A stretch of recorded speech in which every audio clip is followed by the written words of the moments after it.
Assalamu alaikum. I am Sumbul Zahra from Sir Syed Government Girls College. Today I will give introductory lecture of BCS Physics course.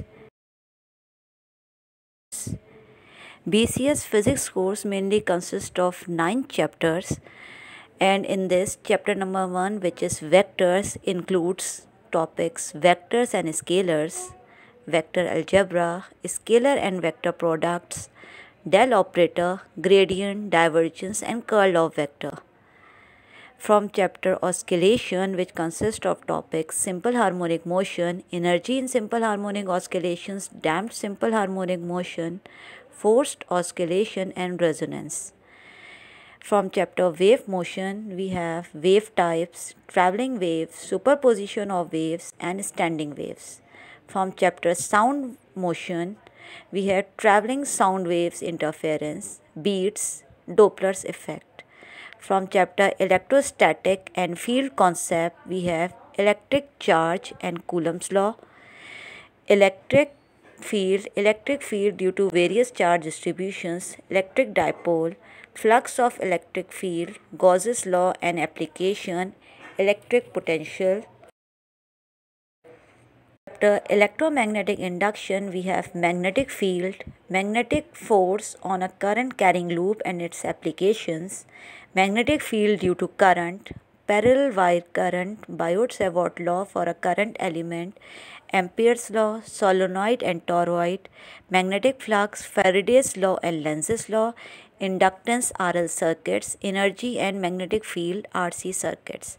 From chapter electromagnetic wave, we have prediction of electromagnetic wave from Maxwell equation, sinusoidal electromagnetic wave, energy transport and Poynting vector, radiation pressure, polarization of electromagnetic waves, production of electromagnetic wave, electromagnetic spectrum. From chapter electrical conduction and semiconductor, we have electric current, current density, resistance and resistivity, Ohm's law and its microscopic view, conduction in semiconductor, and the last chapter is network analysis, in which sources of electric current and EMF, solving single and multi-loop circuits, Norton, Thevenin and superposition theorem. BCS physics के जो paper है mainly consist of 100 marks which we divide 40 marks is of internal paper and 60 marks is of external paper. Total 60 marks का जो paper आपका external paper है उसका वो 2 sections में डिवाइड है, section A and B. Section A mainly has 30 MCQs and section B is of also 30 marks and it descriptive paper. MCQs paper is of 30 minutes. आपको 30 minutes के अंदर paper जो है रिटर्न बैक करना होगा and descriptive paper वो 2 hours का. Total time जो आपका ड्यूरेशन है पेपर का वो है 2.5 घंटे का. सेक्शन ए आपका जो है वो कंपलसरी है. You have to attempt all 30 MCQs within 30 minutes. And section B आपका जो है वो उसमें 3 क्वेश्चंस आपने अटैम्प्ट करने होंगे आउट ऑफ 5 क्वेश्चंस से आपका जो है वो 40 मार्क्स का जो पेपर है इंटरनल पेपर है वो भी इसी तरह से होगा. 2 सेक्शंस पे कंसिस्ट करेगा सेक्शन ए एंड बी. बस उसकी मार्क्स जो है वो 40 हैं मगर उसका भी MCQs का सेक्शन है and section B is of descriptive paper. वही 2.5 घंटे का आपका जो है एग्ज़ाम दिया जाएगा. टोटल आप 100 मार्क्स जो है वो फिज़िक्स के पेपर में गेन करेंगे out of 100 marks. Like for example section A की आप एग्जांपल ले लीजिए MCQs की. The SI unit of capacitive reactances. 4 options दिए हुए. You have to take the correct option.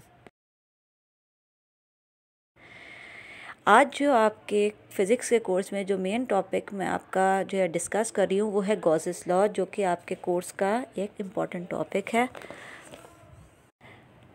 Gauss's law को एक्सप्लेन करने के लिए हम कंसिडर करेंगे n नंबर ऑफ चार्जेस जो कि प्लेस्ड हुए हुए हैं एक इर्रेगुलर शेप क्लोज सरफेस के अंदर, जिसे हम इमेजिनरी क्लोज सरफेस भी कह सकते हैं, जिसको हम कहेंगे Gaussian surface.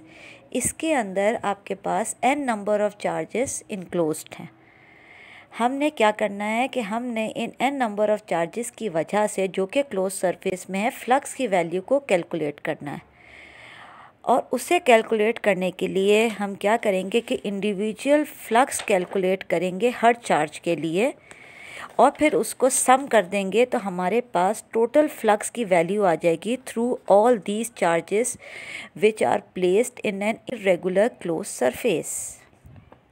Now electric flux through the close surface is, उसकी इक्वेशन है phi E equals to phi 1 plus phi 2 plus phi 3 and so on up to phi n. Phi e is the total flux through this closed surface. Phi 1 is the flux due to charge q1, phi 2 is the flux due to charge q2 and phi 3 is the flux due to charge q3 and so on up to phi n, which is the flux due to charge qn. अब हमने जैसे पहले पढ़ चुके हैं कि अगर कोई चार्ज किसी क्लोज सरफेस में प्लेस्ड होता है तो flux through any close surface is q upon epsilon not. तो हम ये रिलेशन को अप्लाई करेंगे इसके अंदर और आपके पास हर चार्ज के लिए आप जो है वो इस रिलेशन को अप्लाई करेंगे इक्वेशन के अंदर।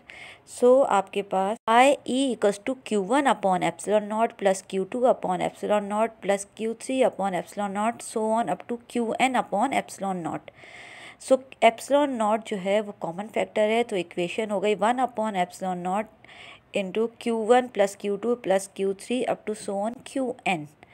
तो ये जो q1 plus q2 plus q3 up to qn ये total charge enclose by the close surface.